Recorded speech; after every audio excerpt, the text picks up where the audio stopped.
కళాశాలకు ఇచ్చేసినటువంటి తల్లిదండ్రులకు, ప్రియమైన విద్యార్థులందరికీ కూడా స్వాతంత్ర దినోత్సవ శుభాకాంక్షలు తెలియజేస్తున్నాను. మరి స్వాతంత్రానికి పూర్వం సుమారు 200 సంవత్సరాలు మన భారతదేశాన్ని బ్రిటిష్ వాళ్ళు చాలా నిరంకుశంగా పరిపాలించడం జరిగింది. వాళ్ళు కేవలం వ్యాపారం చేసుకోవడం కోసం మన భారతదేశానికి వచ్చి మన యొక్క మంచితనాన్ని, అమాయకత్వాన్ని ఆసరాగా తీసుకుని మనల్ని పరిపాలించే స్థితికి వచ్చారు.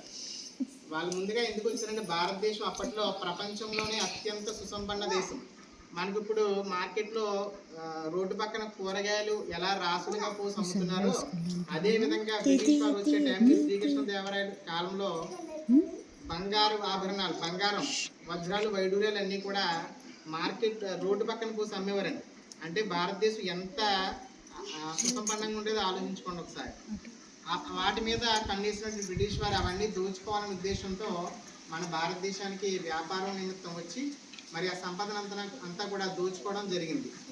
మనకి మరి డాక్టర్ బిఆర్ అంబేద్కర్, మహాత్మా గాంధీ, సుభాష్ చంద్రబోస్, అల్లూరి సీతారామరాజు, భగత్ సింగ్ వంటి ఎంతోమంది నాయకులు తమ ప్రాణాలను సైతం బలంగా పెట్టి మనకి ఆగస్టు 15, 1947 స్వాతంత్రాన్ని తీసుకురావడం జరిగింది. మనకి స్వాతంత్రం వచ్చిందంటే మన ఇష్టం వచ్చినట్లు రోడ్డు మీద తిరగడానికో, మన ఇష్టం వచ్చినట్లు బతకడానికో కాదండి. మనకు లభించిన స్వాతంత్రాన్ని ఉపయోగించుకుని మనం భారతదేశాన్ని అభివృద్ధి పదంలో నడిపించాలి. ఇంతకుముందు మనం న్యాయశాస్త్ర విద్య చదవాలంటే ఇంగ్లాండ్ వెళ్ళి బారిస్టర్ చదవాల్సి వచ్చేదండి. అంటే ఒక్కొక్క శాస్త్రంలో మనం ప్రావీణ్యం సంపాదించాలంటే ఆయా దేశాలు వెళ్లాల్సి వచ్చేది. కానీ ఇప్పుడు ఆ పరిస్థితి లేదు. అన్ని విద్యలు కూడా మన భారతదేశంలోనే ఉన్నాయి.